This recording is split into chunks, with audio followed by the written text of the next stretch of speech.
Hello BookTube, who's up for a Steve Donahue original tag? This is the I Am Shakespeare Tag, created in honor of ShakeTube. I am Emilia Lanier.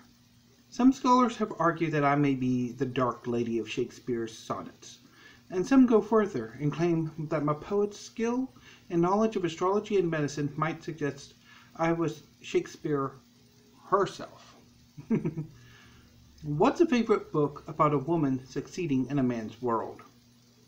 Wonder Woman. I racked my brain on this, and I came naturally to Diana of Themyscira, the Princess of the Amazons in DC Comics. So it is most definitely Wonder Woman, an ambassador from the Amazons to man's world, and yeah, just Wonder Woman definitely works here. I am Sir Walter Raleigh.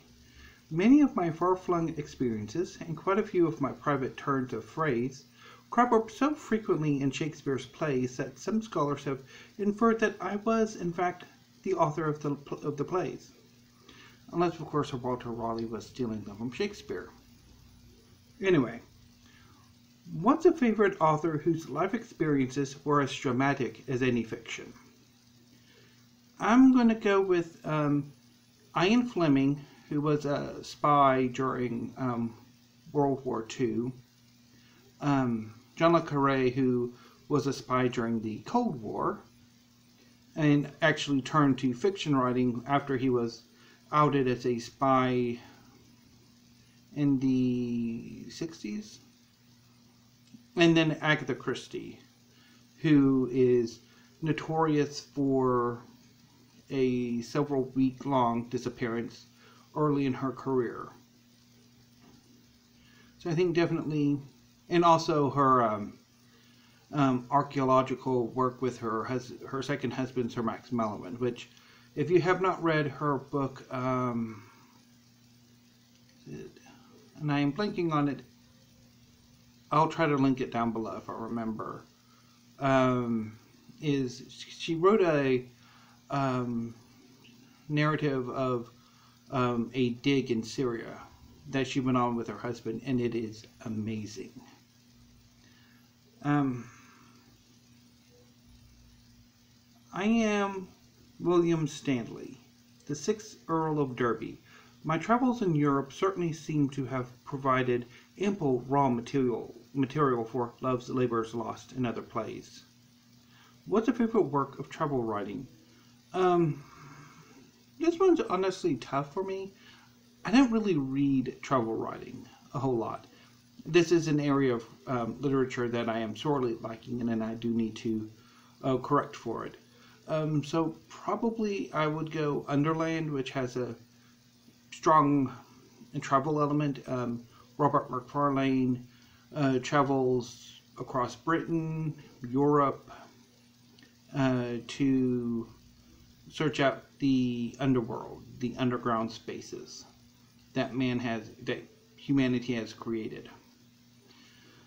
And again, Agatha Christie's archaeological piece of nonfiction, which I am completely blanking on at the moment. I am Francis Bacon. My vast accomplishments as statesman, scholar, stylist, academic, linguist, historian, and philosopher are reflected amply and sometimes very specifically in Shakespeare's plays and poems. A major work by a very prominent living author that you actually like.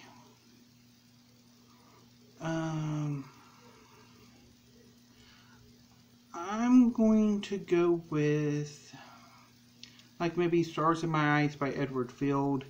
I've had some correspondence with him and kind of like him when I was an undergrad. Also probably would be Let Orpheus Take My Hand by George Clowitter, and Dream of the Fiery Stars by Catherine Rainwater, because I knew them and liked them. As far as like more famous writers, I mean, because when you go with actually liking someone, you kind of ought to know them a little bit. And I'm not as familiar with a lot of writers as I would like to be, so enough to say whether or not I personally like them or dislike them. So I'll just go with that. I am Mary Sidney. My prodigious learning, 8 or 9 languages, the whole literary ambit of English verse and prose, and the dates of my life make me an obvious candidate not only to write the works of Shakespeare, but to hide that fact from my aristocratic peers. A favorite author who wrote under a pseudonym. Shannon Maguire.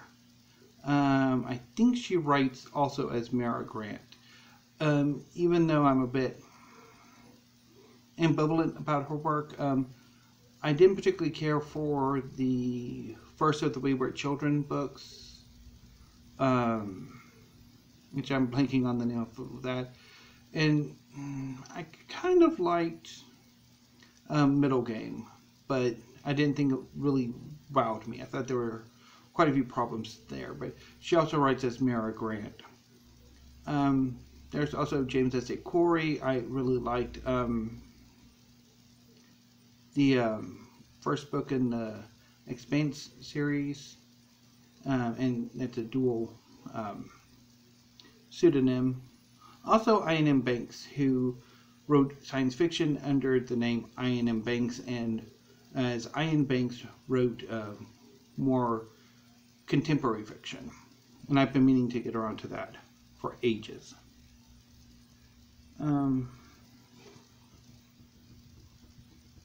I am Christopher Marlowe.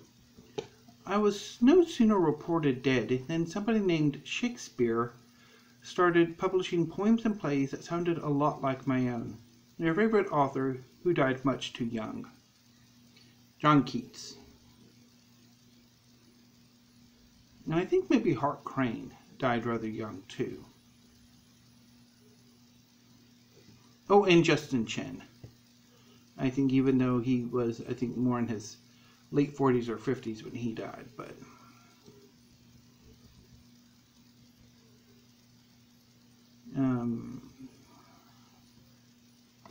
I am Henry Neville. Long before any other authorship candidate was even suggested, my son-in-law was openly hinting that I wrote under the pen name Shakespeare. If you have any in-laws, how much do you hate them? I have no in-laws, so I can't hate them. Unless, of course, can you count your siblings' spouse and family as in-laws? In which case...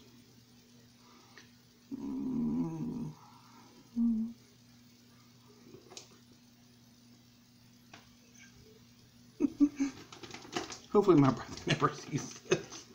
Anyway, no, it's, I quite like them. I mean, there's of course, some frustrations, but I genuinely do like my in-laws. Well, my brother's in-laws, you know. My sister-in-law and her family. It's mixed. I am Edward de Vere, the 17th Earl of Oxford. My education, travels, and insider court knowledge, my personal details, and my poetic style all combined to make me a prime suspect. Do you have a favorite author who was something of a polymath, jack of all trades? I would go with maybe Alistair Reynolds. He's a science fiction writer, and he's also a trained scientist. I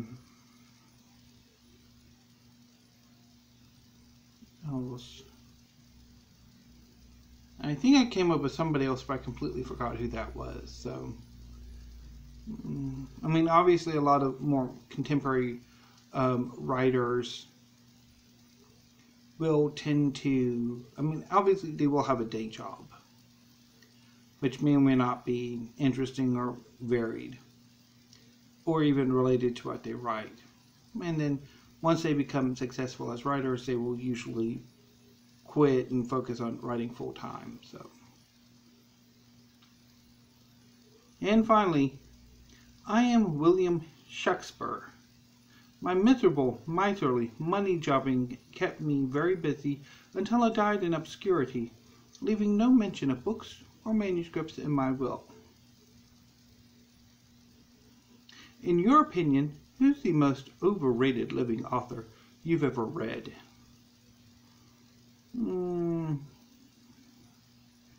Brandon Sanderson.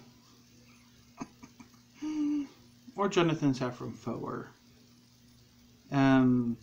I've tried reading Brandon Sanderson's massive multi-volume series, the Stormlight Archive. I've tried to read The Way of Kings twice, and both times I've bounced pretty hard within the first 100 or so pages. I cannot get into it.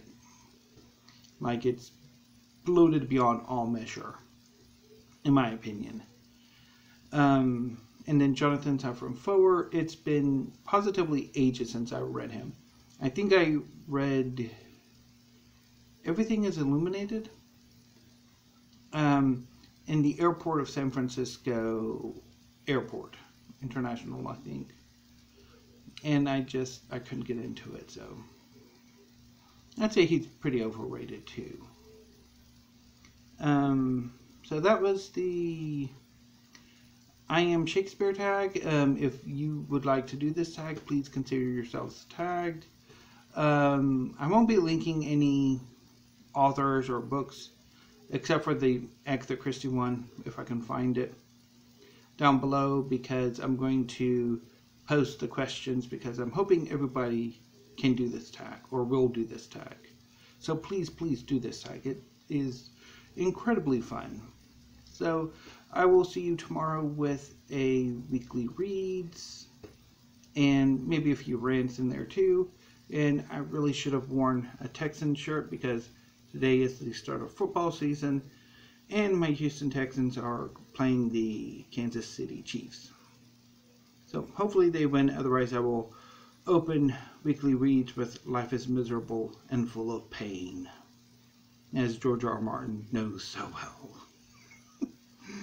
And before I leave you, I really have got to change how I film these videos because my bed's not really the ideal filming location at the moment. Anyway, so I will leave you with, now I'm rambling.